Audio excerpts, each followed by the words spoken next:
Hi friends, welcome to Janani Radha bites. இன்றைக்கி நம்ம broccoli fry எப்படி பண்ணுறதுன்னு பார்க்கலாம். முதல்ல அதை கட் பண்ணி எடுத்துட்டுருணும்.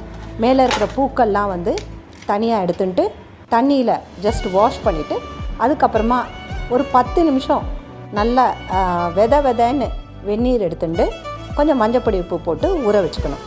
இதில் இருக்கிற அழுக்கு பூச்சி எதாக இருந்தால் வெளியில் வந்துடும். அதுக்கப்புறமா அதை வடிகட்டிட்டு ஸ்டீமில் வேக வைக்கணும். பேன்லேயும் வேக வச்சுக்கலாம், இல்லைன்னா இட்லி பானையிலையும் வேக வச்சுக்கலாம். நல்லா வெந்திருக்கு பாருங்கள். நெக்ஸ்ட்டு நம்ம என்ன பண்ணோன்னா இதை ஃப்ரை பண்ணோம்.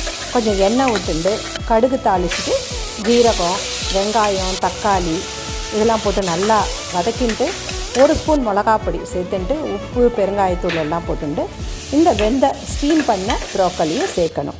நல்லா கலரின உடனே ரெடி ஆகிடும். ரொம்ப சூப்பராக இருக்கும். உடம்புக்கு ரொம்ப ரொம்ப நல்லது. ஹெல்த் பெனிஃபிட்ஸ் நிறையா இருக்குது. நீங்கள் ட்ரை பண்ணுங்கள். தேங்க்யூ.